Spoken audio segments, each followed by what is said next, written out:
Sangat tertarik dengan karakter religius ini, dan semua orang tertarik membicarakan itu. Tapi semua orang hanya berbicara,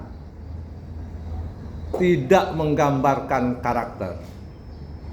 Itu yang selalu saya protes selama ini. Menurut hasil survei Ceo, negara yang paling religius itu Somalia. Nomor 2 Nigeria, nomor 3 Bangladesh, Indonesia nomor 7 paling religius. Pakistan itu coba pergi sana, saya pernah ke Pakistan itu. Di semua simpang itu ada posko. Kita udah pakai kopiah, udah pakai baju koko, I'm Muslim, tetap aja diinterogasi. Gitu. Karakter apa? Sementara di negara-negara yang paling tidak religius, Finlandia, Denmark, Cekoslowakia, Hong Kong, Inggris Raya, Jepang, bahkan di muka bumi ini dari 85 negara yang disurvei itu yang paling tidak religius itu Kanada. Satu peringkat di atasnya itu Swiss. Tapi kalau kita pergi ke sana nyaman sekali. Di Eropa itu kita mau kemana pun juga, dengan mobil plat nomor negara pun juga nggak ada interogasi, bebas saja kita itu. Dan orang tuh ketika dia lewat depan kita itu tetap aja I'm sorry. Lalu ada apa? Negara yang mungkin mengaku paling religius itu Afghanistan, tapi di situ ada negara Asia Selatan yang paling tidak menghargai perempuan. Lalu kapan kita mengubah bicara soal religius menjadi tindakan yang sesuai dengan apa yang dipesankan dalam pesan-pesan religius itu? Bagaimana tanggapan Pak Umar? Baik, terima kasih Prof. Jadi memang religius ini kita melihat dari 3 aspek, mulai dari sikap, perilaku yang patuh terhadap agama, kemudian sifat aspek dari toleran dan hidup rukun. Dan saya juga melihat bahwasanya yang namanya kereligiusan terhadap agama itu adalah sebuah akhlak, sedangkan kadang-kadang apa yang dilakukan walaupun akhlaknya dalam artian patuh terhadap agama, perintah Tuhan, tapi kalau adabnya tidak kita kembangkan juga percuma saja itu Prof. Jadi makanya antara akhlak dan adab itu memang harus seimbang, sehingga nanti mendapatkan seorang sumber daya manusia atau generasi bangsa ini yang memang berakhlak dan beradab, sehingga kehidupan sosial pun akan semakin jauh lebih baik dibandingkan sebelumnya Prof. Terima kasih. Baik, ya simbol-simbol religius itu kayak Indonesia itu negara sejuta masjid. Di mana-mana ada suara azan. Di negara-negara Muslim juga sama, termasuk Malaysia, negara-negara di Jazirah Arab. Tapi apakah bisa menunjukkan karakter yang bagus dibandingkan dengan negara-negara yang tidak punya masjid satupun?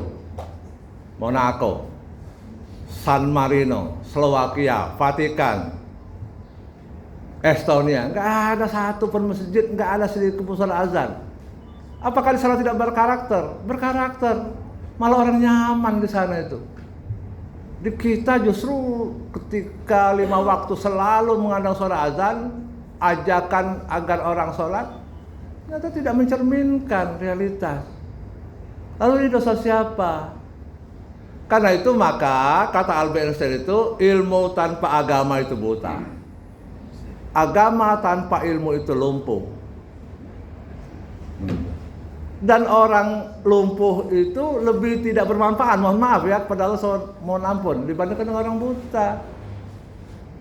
Para ahli menerjemahkan statement Einstein itu, kalau kita hanya mengedepankan agama tanpa mampu mengembangkan ilmu pengetahuan dan teknologi, kita tidak akan menunjukkan kemajuan peradaban. Ini tantangan bagi negara-negara Muslim, karena Islam itu jaya efek dari ilmu pengetahuan, bukan efek dari agama itu sendiri. Kita hanya sampai jaya pada babak pertengahan ketika dulu sarjana muslim luar biasa hebat. Lalu orang mengutip pesan Habibie.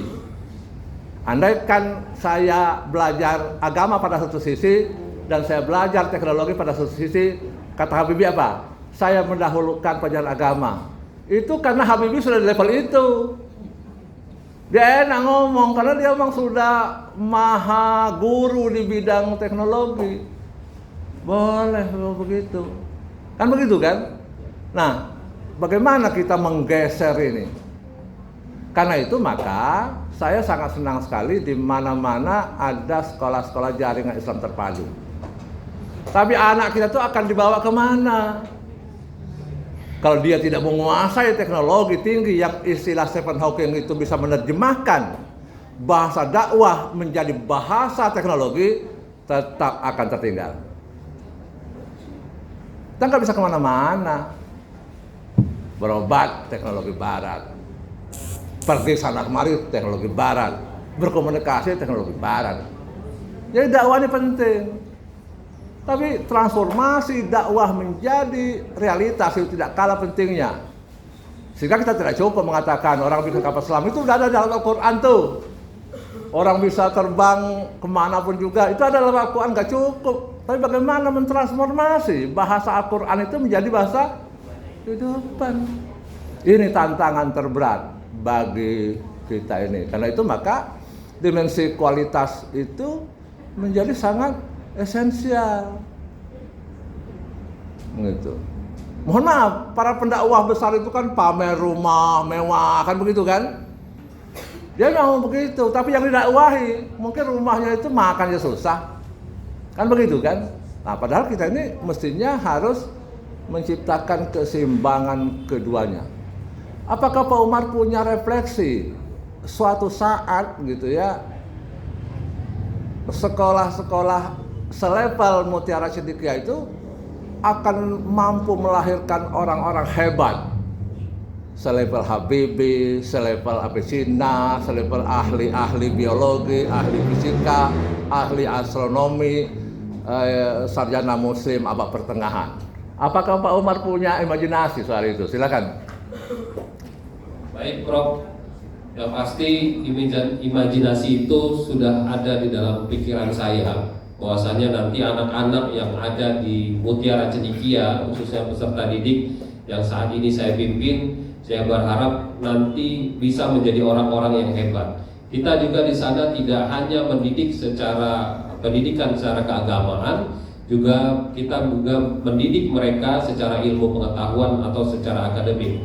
Dari beberapa kegiatan yang kita lakukan, sebagai contohnya banyak sekali setiap pertandingan terkait dengan akademik pun Mutiara Cendekia tidak kalah saingannya gitu ya dengan lembaga-lembaga atau pendidikan yang juga tidak menerapkan secara religiusnya juga. Jadi seperti itu, Bro. Baik, karena itu maka apakah ke depan itu kita akan menjadikan heterogenitas sebagai bagian dari proses pembelajaran? Rata-rata di sekolah-sekolah yang tergabung dalam jaringan IT itu monolitik. Berbeda dengan sekolah-sekolah lain yang lintas agama.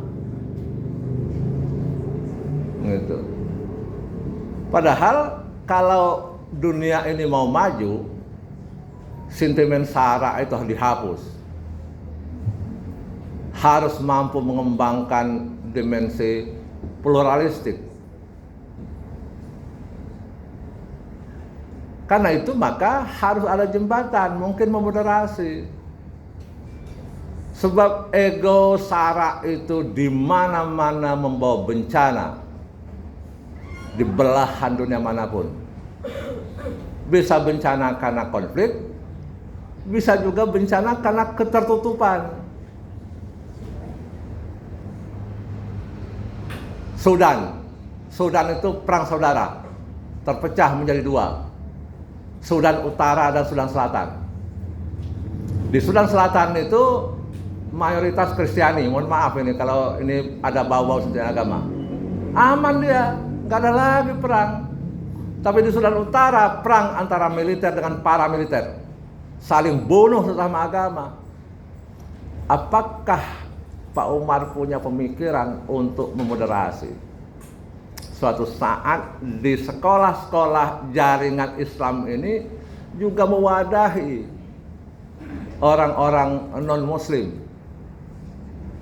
sehingga nanti di satu sisi dia punya interaksi keagamaan pada satu sisi tanpa mengganggu agama dia, di sisi lain terjadi interaksi kebudayaan. Sebab di muka bumi ini yang paling maju awalnya dulu adalah di tepian sungai Eufrat dan Tigris.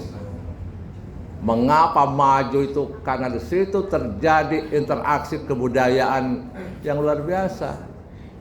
Di Jazirah Arab itu negara yang paling harmonis itu Uni Emirat Arab. Karena apa? Karena di situ bermukim 180 keluarga negaraan dan orang hidup lintas agama. Dan itu bahagia sekali karena juga memang kaya raya. Di situ itu namanya Ferrari, namanya Mercedes. Kalau senggolan tuh nggak ada bawa ke bengkel Pak Umar. Buang aja sama dia itu. Gitu. Tabrakan tuh nggak ada dibawa ke bengkel itu. Makanya kita hampir tidak akan menemukan bengkel di negara-negara kaya semacam itu. Termasuk Kuwait, ya. Lalu dan negara-negara kecil lain yang kaya raya itu. Karena memang apalah harta ini.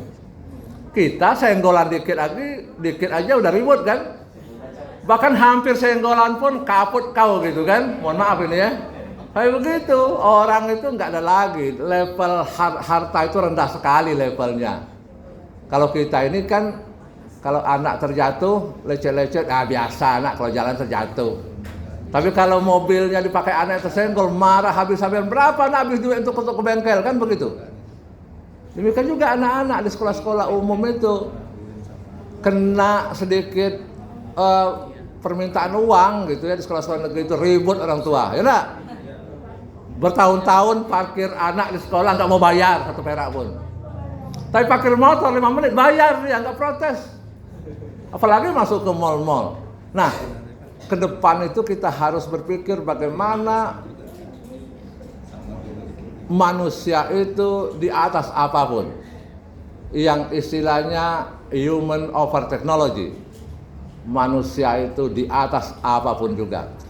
Apakah ada kemungkinan ke depan itu dipikirkan untuk di sekolah semacam sekolah Pak Umar Mutiara Cendekia untuk mengubah dari pola yang homogen ke pola yang heterogen. Katakanlah mungkin ada kelas khusus begitu ya, semacam inklusi begitu. Ada nggak mimpi suara itu Pak Umar? Makasih.